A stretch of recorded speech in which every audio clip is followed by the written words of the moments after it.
તો મનુષ્યને અનેક પુણ્યની પ્રાપ્તિ થાય છે.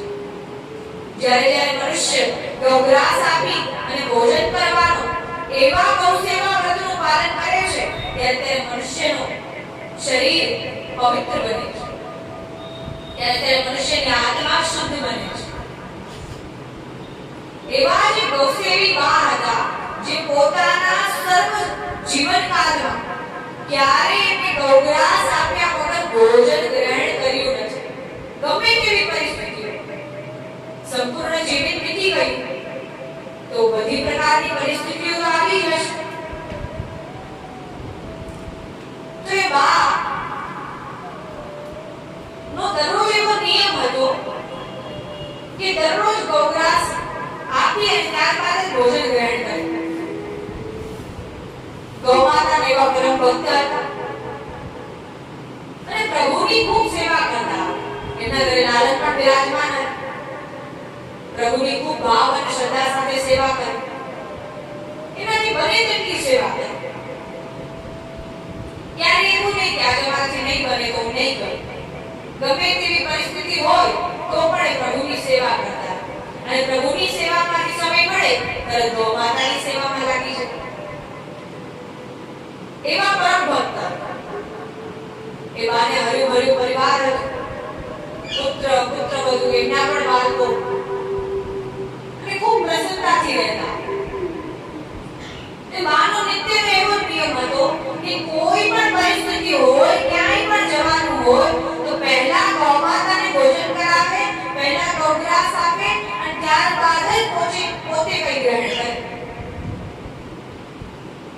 ત્યારે સમય ન મળે, બહાર જવાનું હોય તો આખો દિવસ ભૂખ્યા રહીને પણ ક્યારે ભોજન ગ્રહણ કરે. હજી તો મારી ગૌ ભૂખી છે, હજી તો મારી ગૌને ભોજન કરાવવાનું છે.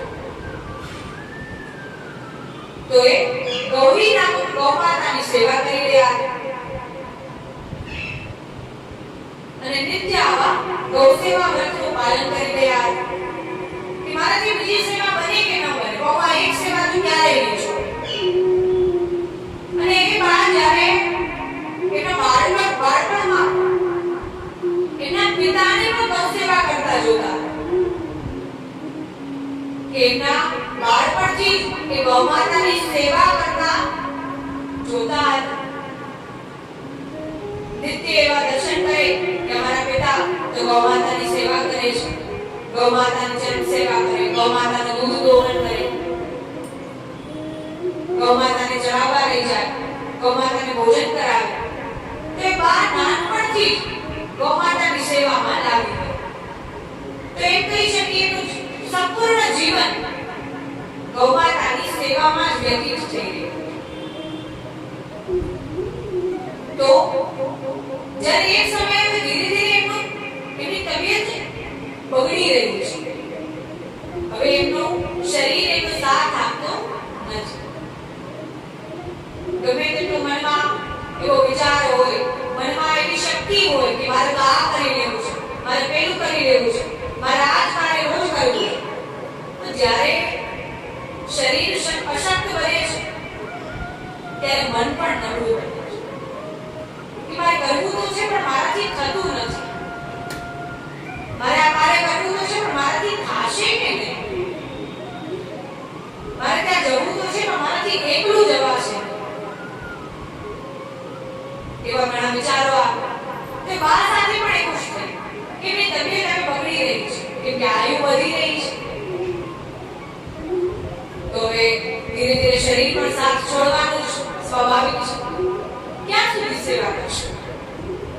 તેમને નિત્યનો નિયમ હતો કે 2 વાર ગૌમાતાને ભોજન આપવું, સવારે સાંજે, અને ત્યારબાદ ભોજન ગ્રહણ કરવું. તો ધીરે ધીરે એમનો એક સમયે ભોજન દેવાનું શરૂ થયું કે બીજા સમયે એનાથી ઉઠાતું બેસાડતું નથી, એનાથી થતું નથી. તો બંને સમયે ભોજન બનાવી શકતા નથી. બહુને બીજા બધાને બીજું કાર્ય હોય એમને પણ કહી શકે નહીં કે તમે ગૌમાતાને ભોજન કરાવી દો. પોતે જવાબદારી લીધી.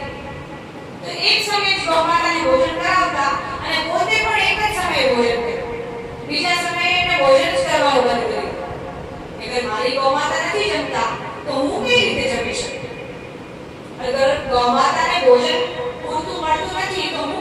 ભોજન કરી શકે.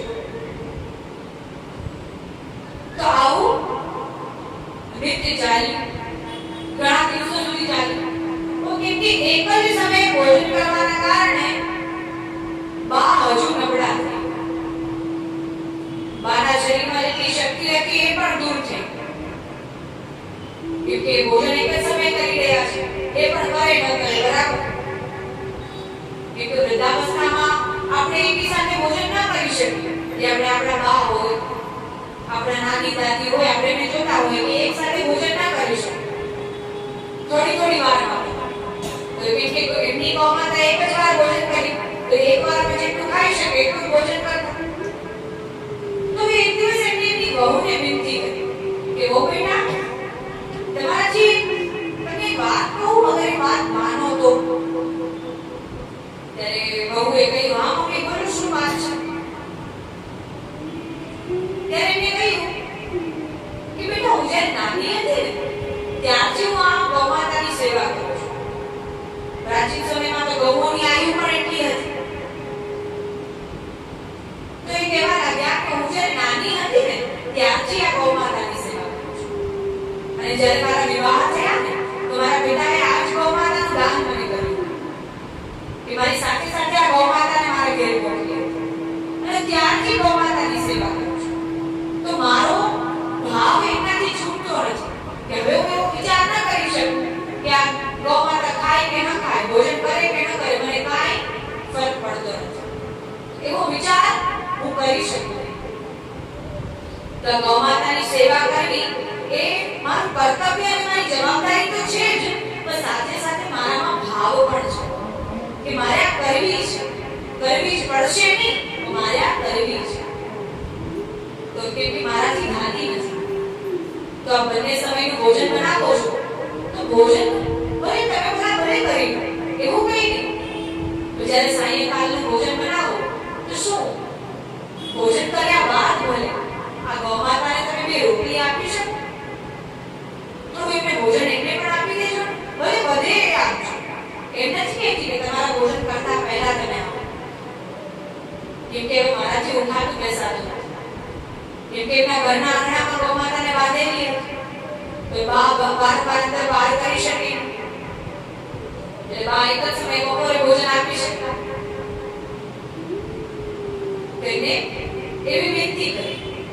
તેમની બહુ વિચાર કરવા લાગી કે તો આખો દી ઘરનું કામ છે, ઉપરથી આ માજીની સેવા કરું, અને એમાં આ માજી મને ગાયની કે સેવા ક્યાં સોંપે? તો એને મનમાં વિચાર કર્યો કે અત્યારે હા પાડી દો, વળી ખોટા આખો દિવસ બોલ બોલ કરશું. તેને વિચાર કરીને હા પાડી કે હા હું આપી દઈશ, તમે ચિંતા ન કરો, તમે સુતા તમે આરામ કરો, હવે તમારો દીકરો આવશે એ પણ મને બોલશે, તો આપ આરામ કરો. તો એમ કહેવા લાગી અને ત્યારે બા જઈને આરામ કરવા લાગી. તો સાયંકાળ થઈ ત્યારે બા ત્યાં સુતા સુતા બોલે છે કે વહુ બેટા, જે બધે ગૌમાતાને દઈ આવજો, એને ભોજન પેટ કરાવી દેજો, ભલે પહેલા ન કરાવો તો પછી કરાવી દેજો, મારાથી હવે ઉઠાશે નહીં. એવું ત્યાં પલંગ પર સુતા સુતા ચિંતાવી રહ્યા. હવે અહીં બહુ ત્યાં વાસણ ઉકી રહી છે. બહુ કહે કે આ માજીને સુતા સુતા સહન નથી, કે એકવાર કીધું કે હું ગાયને આપી દઈશ પછી શું મારા પાછળ પડી, એવો વિચાર. તો એને પણ ક્રોધ આવી ગયો કે આટલી વાર મને બોલે છે ને મારે આપવું જ નથી, થાય કરી. ત્યારે કામ હોય, કંટાળી ગઈ હોય તો ગુસ્સામાં ક્રોધ થઈ બોલી દીધી. ત્યારે કે હવે એનાથી માજીથી થાય કરી લો, કે ઉઠાતો બેસાતો તો નથી, મારું શું કરી દેશે? વધી વધીને એના દીકરાને કહેશે અને એ પણ શું કરી દેશે? હું એને કહી દઈશ કે મેં આપી દીધું. તો એ રીતે 2-3 દિવસ ચાલ્યું. દરરોજ માજી સાંજે ઓવાજ મારે કે બેટા એને પેલા જમવાનું આપી દેજે, બપોરે તમે આપ્યું ત્યારે તું આપી દે. બહુ હા પાડી દે અને આપે. થોડાક દિવસ આમ ચાલ્યું તો બાને એમ લાગવા લાગ્યું કે મારી ગૌમાતા ભોજન કરતી નથી, ગૌમાતા થોડી નબળી દેખાઈ રહી છે, કે એનામાં કોઈ શક્તિ રહી નથી.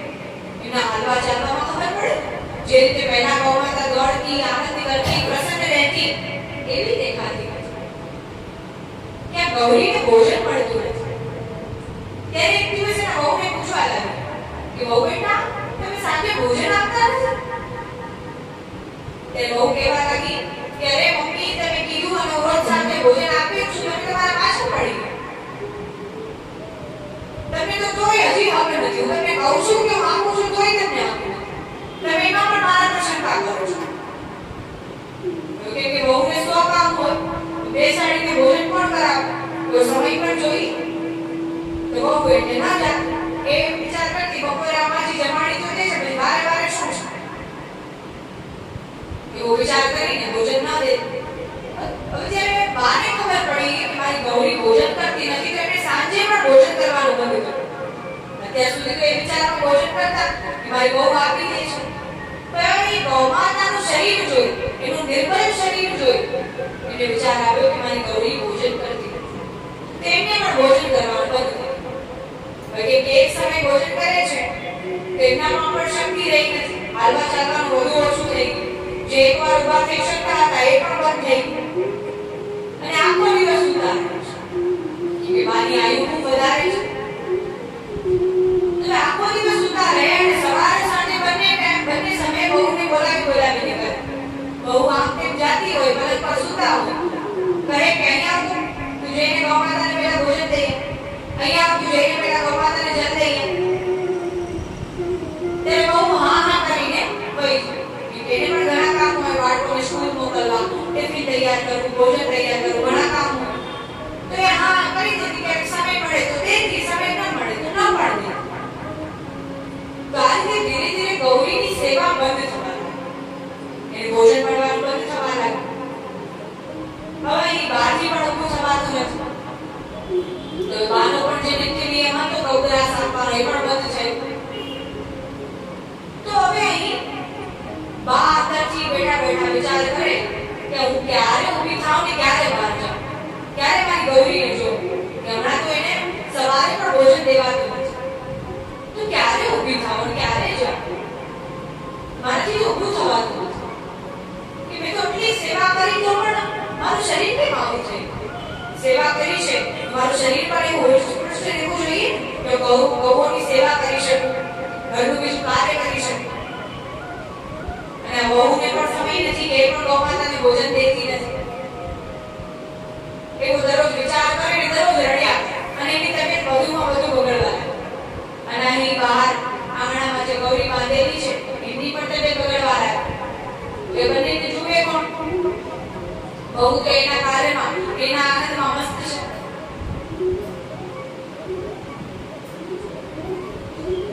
ત્યારે બહુ આવો વિચાર કરે કે આ માજી તો મારા પાછળ પડી. ત્યારે એક સમયે નગરમાં એક ગામમાં ભૂકંપ આવી ગયો અને એ ગામમાં જે ભૂકંપ આવ્યો ત્યારે બધા ઘર હલવા લાગ્યા. તો બધા ઘર હલવા લાગ્યા તો ધીરે ધીરે આજુબાજુના ઘર પડી ગયા. તો આજુબાજુના ઘર જ્યારે પડી ગયા ત્યારે એના જે દીકરાઓ હતા એ ડરી ગયા. ગમે તેમ કરીને થોડા ક્ષણ માટે, થોડા સમય માટે ઘરને સંભાળી તો લીધું, તો કે હવે એને ડર લાગી રહ્યો છે. જ્યારે બધો ભૂકંપ શાંત થયો, જ્યારે બધું શાંત થયું, ત્યારે એના દીકરાઓ વિચાર કરે કે હવે આ રસ્તા પર, આ ઘરમાં રહેવા જેવું નથી. કે હવે આ વારંવાર ભૂકંપ આવે તો અમે અમારા બાળકોને લઈને ક્યાં જઈએ? તેમણે વિચાર કર્યો કે થોડા દિવસ માટે જ્યાં સુધી બધું શાંત થઈ જાય, કે વરસાદનું વાતાવરણ છે, તો અગર વરસાદ આવે, એક બાજુ ભૂકંપ આવે, એક બાજુ નદીમાં પૂર આવે, ને બધું એક સાથે થયું. નાના નાના પહેલાના સમયમાં તો ગામો હોય, તો એટલા બહુ મોટા શહેર જેવું તો હોય નહીં કે આ એરિયામાંથી કોઈ બીજા એરિયામાં વયા જાય. તો એમને વિચાર આવે કે આવું જ વાતાવરણ રહ્યું તો અમે અહીંયા શું કરી? તેમને વિચાર કર્યો કે અમે અમારા સગા સંબંધીઓના ઘેર થોડા દિવસ રહી આવીએ, બહાર ત્યાં રહી આવશું ત્યાં સુધી અહીંથી બધું શાંત થઈ જશે અને ત્યાં કોઈ બીજે ઘર ગોતી લઈએ, ત્યાં ઘર શોધી અને ત્યાં રહેવા લાગશું, ત્યાં સુધી અહીં બધું શાંત થઈ જશે. તો દીકરાઓએ આવું વિચાર કર્યો અને એ લોકોએ બધો પોતાનો સામાન બાંધી લીધો અને તેમની માતાને પણ કહેવાતા, એ બાને પણ કહેવાતા કે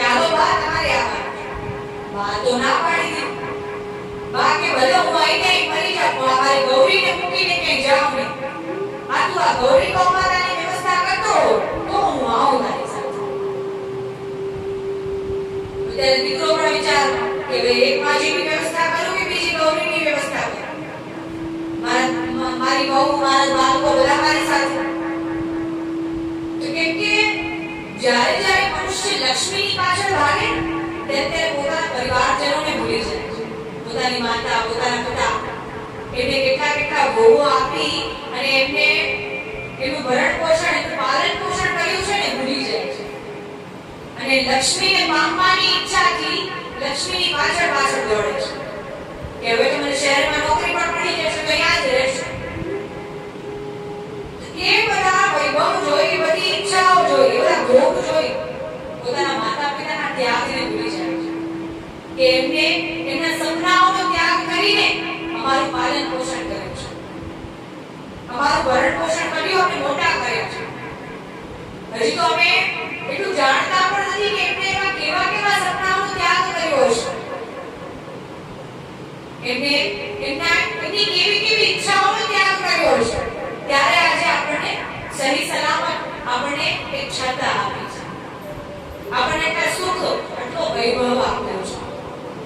મનુષ્ય ભૂલી જાય છે કેમ કે એને લક્ષ્મી દેખાઈ રહી છે, ધન પ્રાપ્ત કરવું છે, વધારેમાં વધારે ધન પ્રાપ્ત કરવું છે, બીજા સગા સંબંધીઓથી ઊંચું થઈ બતાવવું છે.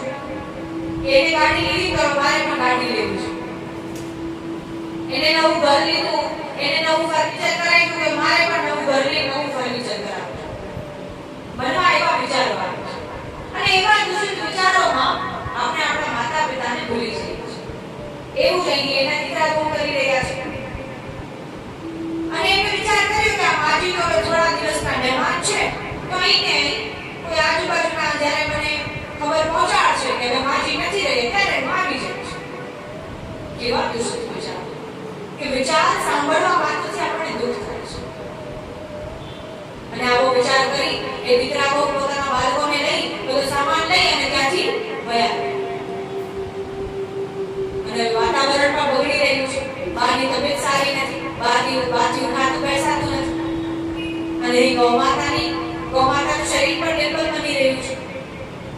તે ગૌમાતાને અને બાને બંનેને મૂકીને લોકો બહાર ગામ ગયા કે પોતાના સગા સંબંધીઓના ઘરે ત્યાં જ રહેવા લાગ્યા. અને અહીં આ બાજુ એ ગામમાં પૂર આવી ગયું કે નાનું ગામ હોય એ ગામમાં 25 થી 30 ઘર હોય તો જ્યારે નદી છલકાય, નદીમાં પૂર આવે તો ઘરોમાં આવી જાય. તો એ ગામમાં જ્યારે પૂર આવી ગયું ત્યારે ઘરમાં પાણી ભરાઈ આજુબાજુના ઘરો અને જ્યારે ઘરો નબળા થવા લાગ્યા ત્યારે ઘરો પણ ધીરે ધીરે પડવા લાગ્યા, છત પડવા લાગ્યા, બધેથી પાણી ટપકી રહ્યા છે. તો આવો દ્રશ્ય જોઈ અને ગૌમાતાની ચિંતામાં બા તો ત્યાં તડપી રહ્યા છે. બાને પોતાના પ્રાણોની ચિંતા નથી કે મારામાં તેવડ નથી, મારામાં બળ નથી, મારામાં શક્તિ નથી, મારું ભોજન કોણ કરશે, એ ચિંતા નથી. બાને તો એક ગૌરી ગૌમાતાની ચિંતા છે કે હું તો ગમે તે કરીને ચાલવા લાગીશ પણ ગૌમાતાને ભોજન કોણ કરાવશે, ગૌમાતાનું ધ્યાન કોણ રાખશે. બહુ વરસાદ આવી રહ્યો છે, બહુ પાણી ભરાઈ રહ્યું છે, ગૌમાતા કેમ દેખાતી નથી મને? કેમ કે અંદર સૂતા હોય, બહાર આંગણામાં કે કઈ રીતે નજર છે? તો ગમે તે કરી પ્રભુનું નામ લઈ, કેમ કે એમના બે લાલન પણ બિરાજમાન હતા, એમની પણ નિત્ય સેવા થતી હતી. ગમે તે કરી પ્રભુનું નામ લઈ પ્રભુને પ્રાર્થના કરવા લાગ્યા કે પ્રભુ મને શક્તિ આપો, મારે ગૌમાતાની સેવા કરવી છે, મારે એમને ભોજન કરાવવું છે. કેટલાય દિવસ થઈ ગયા એમને ભોજન કરાવ્યું નથી, એવી કૃપા કરો પ્રભુ, કૃપા કરો. અને કેમ કે બા નાનપણથી ગૌ સેવા કરતા હતા તો હવે સમય છે એમની ફલ પ્રાપ્તિ, હવે એમને ફલ પ્રાપ્ત થવાનું છે. તત્કાલ પ્રભુએ કૃપા કરી અને બાને જાણે પ્રભુએ જ પ્રેરણા કરી કે તું બહાર જઈને જો તારી ગૌરી ગૌમાતા ક્યાં ગઈ.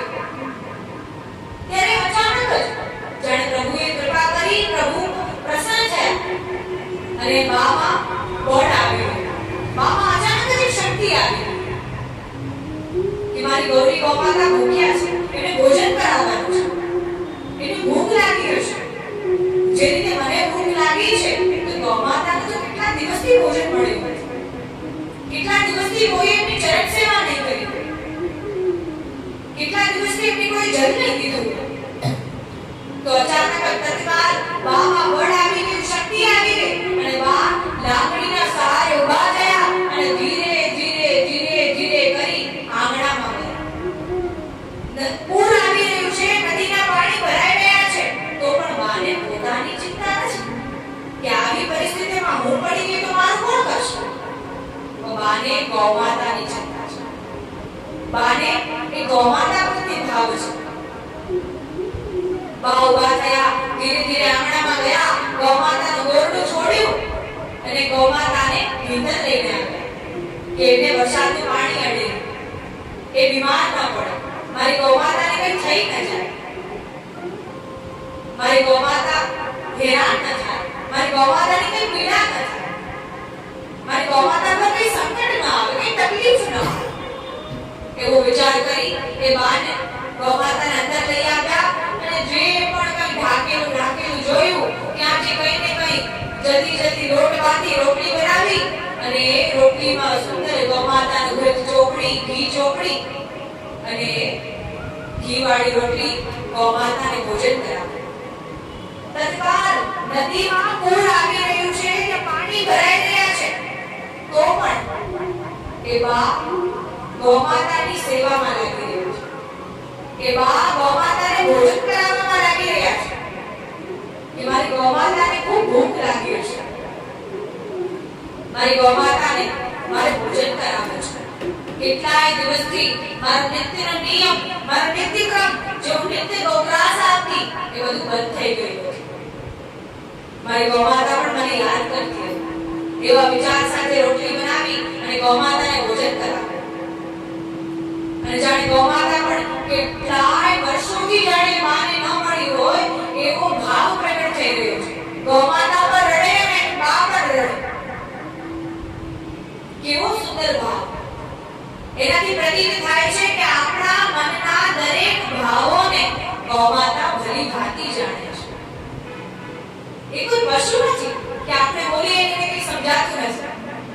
એ તો સાક્ષાત દિવ્ય જીવ છે, પ્રભુની પ્યારી છે, પ્રભુની આરાધ્ય છે. આપણા મનની સર્વ મનોકામનાને જાણી આપણી ઊર્જાને પ્રાપ્ત કરી એ આપણી સર્વ ઈચ્છાને પૂર્ણ કરે છે અને આપણને સર્વ સુખ પ્રદાન કરે છે. જે રીતે બા પ્રતીક્ષા કરી રહ્યા હતા કે ગૌમાતા ક્યાં છે એ આટલા દિવસથી ગૌમાતા પણ જાણે બાની પ્રતીક્ષા કરી રહી છે. કેવા રોજ જે બા હતા, મારી સેવા કરે, મને રોજ ભોજન કરાવે, એટલું સ્વાદિષ્ટ ભોજન કરાવે, એ બા કેમ દેખાતા નથી? એ પણ મનમાં વિચાર. પણ આપણે તો ક્યારે ગૌમાતાને ભોજન આપીએ છીએ જ્યારે આપણો સ્વાર્થ હોય ત્યારે, જ્યારે અગિયારસ હોય ત્યારે, આજે તો બહુ પુણ્ય મળશે, આજે ગૌમાતાને ભોજન કરાવે, આજે ગૌમાતાને વીડિયો બનાવે. જ્યારે કોઈ એવો ખાસ દિવસ હોય, જ્યારે બોળચોથ હોય ને ત્યારે આપણે આરતીની થાળી લઈને ગૌમાતાને શોધવાની પડે. બોળચોથના દિવસે ગૌમાતાને ભોજન કરાવે, પછી સિવાયના દિવસોમાં એ જ ગૌમાતા ક્યાં છે ને કઈ જાણ નથી. જ્યારે ગોપાષ્ટમી હોય ને ત્યારે ભરીને ગૌમાતાને ખવડાવે, ખૂબ ભોજન કરાવે. જાણે આખા વર્ષમાં આપણે ગોપાષ્ટમીમાં જમાડી દઈશું. ગોપાષ્ટમીમાં આપણે ગૌમાતાને પ્રભુ સન્મુખ બહુ ભોજન કરાવે, ગૌશાળા જઈએ, લીલું પધરાવી. પણ આપણે એ સમય ભૂલી જઈએ છીએ કે અન્ય દિવસોમાં ગૌમાતા કઈ રીતે ભોજન કરશે. જે ગૌમાતાને આપણે ગોપાષ્ટમીના દિવસ પર, અગિયારસના દિવસે, બોળચોથના દિવસે ભોજન કરાવીએ છીએ, એ ગૌમાતાના અન્ય દિવસોમાં કઈ રીતે ભોજન પ્રાપ્ત થશે. અન્ય દિવસોમાં એ ગૌમાતા અગર મને યાદ કરશે કે આ પેલી સ્ત્રી આવી હતી ને બહુ સરસ રોટલી બનાવે છે, પેલી જે આવી હતી ને બહુ સરસ શાક બનાવ્યું, ગૌગ્રાસમાં આપણે બધું પધરાવીએ છીએ, સખડી હોય એ બધું પધરાવીએ છીએ, ત્યારે ગૌમાતા આપણને યાદ કરે છે. એ સમયે આપણે આપણા કાર્યોમાં લાગ્યા હોય, આપણે ભાન પણ નથી કે આપણે જે ગૌમાતાને ભોજન કરાવીને સત્ય એ જ સમય આપણને યાદ કરે છે. આપણે સમય ભૂલી જઈએ છીએ કે આપણે 1 વાગે ગયા હતા કે 2 વાગે.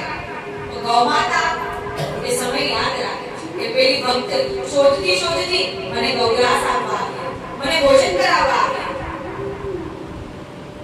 પણ આપણે આ સંસારની મોહ માયામાં ફસાયેલા રહીએ અને વર્ષમાં જે 2-3 દિવસ હોય એમાં ગૌમાતાને ભોજન કરાવે. તો આ રીતે એ બાએ તત્કાલ ભોજન સિદ્ધ કરી અને ગૌમાતાને ભોજન કરાવે. અને જ્યારે ભોજન કરાવ્યું ત્યારે ગૌમાતા પણ ખૂબ પ્રસન્ન થયા. બંને જણા ગૌમાતા અને બા પ્રસન્નતાના અશ્રુઓથી રડી રહ્યા છે. જાણે આજે બહુ પ્રસન્ન છે, બહુ આનંદિત છે કે આજે તો કેટલાય દિવસ બાદ બંનેની ભેટ થઈ ગઈ. અને જ્યારે બધું શાંત થયું તો એ નગરનો જે રાજા હતો એ રાજા પણ વિચાર કરે, સરપંચ કહીએ, રાજા કહીએ, એ પણ વિચાર કરે કે આ બધું નષ્ટ થઈ ગયું, આજુબાજુના મકાન પડી ગયા, એના દીકરાઓ એને મૂકીને વયા ગયા, એ બાની તબિયત ખરાબ હતી, એ ગૌમાતા દુર્બલ હતી, તે બા સ્વસ્થ કઈ રીતે છે, એ બા જીવિત કઈ રીતે છે? નહીતર એના દીકરાઓએ તેમની હાલત જોઈ વિચાર કર્યો કે થોડા દિવસોના મહેમાન છે, આજુબાજુના લોકો ફોન કરશે ત્યારે એને આવી જશે. એવા દુષ્ટ વિચારોથી એમના પુત્ર અને એના પુત્રવધુ ત્યાંથી એને મૂકીને ગયા. ત્યારે રાજા ફરતા ત્યાં આવ્યા. એને જ્યારે ગામવાસીઓ સમાચાર આપ્યા કે આ બા આવા છે, આ બા સાથે તો આમ થયું, ત્યારે રાજા ત્યાં બાના ઘરે આવ્યા અને બાને બધું પૂછ્યું કે કઈ રીતે થઈ બા? આપ તો કેટલા દિવસોથી એકલા રહો છો, વાતાવરણ પણ એટલું ખરાબ છે, ભૂકંપ પણ આવી ગયો, આજુબાજુના ઘરો પડી ગયા, મકાન પડી ગયા, લોકો ડરીને પોતાનું ઘર છોડીને ભાગી રહ્યા છે. તો આવા સમયમાં આપ કઈ રીતે અહીં જીવિત છો? ત્યારે એ બા કહેવા લાગ્યા કે મને ખબર નથી મેં મારા જીવનમાં શું કર્યું. મને કેવળ એટલું ખબર છે કે મેં સદૈવ દરેક પરિસ્થિતિમાં મારા જીવનમાં ગૌ સેવા વ્રતનું પાલન કર્યું છે. ગૌમાતાને ગૌગ્રાસ આપવાના નિત્ય નિયમનું પાલન કર્યું છે, નિત્ય ક્રમનું પાલન કર્યું છે. હા, જ્યારે વચ્ચે મારી તબિયત ઠીક ન હતી, મારાથી ઉઠાતું બેસાતું નહીં, ચલાતું નહીં, ત્યારે થોડા દિવસો માટે મારો નિયમ ભંગ થઈ ગયો હતો. તો પણ મારાથી બને તેટલા પ્રયાસો સાથે મેં ગૌમાતાની સદૈવ સેવા કરી છે, સદૈવ ગૌમાતાની આરાધના કરી છે. કેમ કે આ પ્રભુ જે મારા ઘરે સાક્ષાત રૂપે વિરાજમાન છે, ભલે મારાથી એમની સેવા થાય કે ન થાય, પણ એમની આરાધ્ય, એમની અધિષ્ઠાત્રી દેવી ગૌમાતાની સેવા હું ભલી ભાંતિ કરું છું, હું ભાવ સાથે કરું છું. એટલા માટે પ્રભુ સદૈવ મારા પર પ્રસન્નતા રાખે છે, રહે છે. પ્રભુ મારી સેવાથી ખૂબ આનંદિત રહે છે. કેમ કે હું એમની સેવા કરતા પહેલા એમના ગૌમાતાની સેવા કરું છું. કેમ કે જ્યારે એમની સેવા આપણે ક્યારે કરીશું? કેમ કે એમનાથી આપણે દૂધ પ્રાપ્ત થાય છે, એ દૂધથી આપણે દહીં બનાવીએ, માખણ બનાવીએ, ઘૃત બનાવીએ, અને એ બધું બનાવશું ત્યારે જ પ્રભુને ભોગ ધરશું ને. તે પહેલા આપણે ગૌમાતાની સેવા કરવી તો આવશ્યક છે જ ને. ગૌમાતાની સેવા તો કરવી જ જોઈએ, કરવી જ પડે નહીં, કરવી જ જોઈએ. આ કોઈ મજબૂરીનું કાર્ય નથી કે પહેલા એ કહી દીધું અને કરવું જ પડશે. આ તો પ્રભુની પ્રસન્નતાની વાત છે કે ગૌઓની સેવા કરી તો સાક્ષાત પ્રભુ પ્રસન્ન થાય છે. શ્રીનાથજીની સેવામાં પણ ગૌઓની સેવા પ્રધાન છે, ગૌઓની સેવાની પ્રધાનતા છે. તો સદૈવ ભગવદીય આવા તો આવા ભગવદીય એમને એના સંપૂર્ણ જીવનમાં પ્રભુની તો સેવા કરી, સાથે સાથે ગૌઓની સેવા નો આધાર રાખ્યો, ગૌઓની સેવા પ્રધાન રાખી કે પહેલા ગૌમાતાની સેવા અને પછી પ્રભુની સેવા. ત્યારે જ પ્રભુ પ્રસન્ન થશે. બા એવા વિચારથી નાનપણથી ગૌ સેવા કરતા અને એમના સંપૂર્ણ જીવન એ ગૌ સેવા જ કરી. અને જ્યારે એ નગરના રાજાને એ ગૌમાતા અતિ પ્રિય લાગી ત્યારે એ નગરના રાજાએ બાને પણ અને ગૌમાતાને પણ પોતાના સાથે લીધી અને ત્યાં એમના રાજમહેલમાં જ રાખ્યા. બા પણ તેમની નિત્ય સેવા કરે અને થોડા જ દિવસોમાં જ્યારે બાનો પરલોક સિધાવાનો સમય આવ્યો ત્યારે એના અંતિમ સમયમાં પણ એ આખરે ગૌમાતાને ભોજન કરાવીને જ ગઈ. ગૌમાતાને ભોજન કરાવ્યા વિના એને પરલોક જવું પણ ઉચિત લાગ્યું. ત્યારે અંતિમ સમયે ગૌમાતાને ભોજન કરાવ્યું અને બા ની જ્યારે મૃત્યુ થઈ ત્યારે બાને ગોલોક ધામની પ્રાપ્તિ. બાને સાક્ષાત વિષ્ણુ દૂતો લેવા સ્વર્ણ જડિત વિમાનમાં અને બા તેમાં બિરાજમાન થઈ અને ગોલોક ધામ પધારે. તો આવા ભગવદીઓની ચર્ચા તો બહુ લાંબી છે, ક્યાં સુધી કરી. તો આવા કૃપા પાત્ર ભગવદીઓ જેમની સેવાનો તો કોઈ પાર નથી. એમને ભાવ અને શ્રદ્ધાપૂર્વક ગૌમાતાની સેવા કરી, પ્રભુની સેવા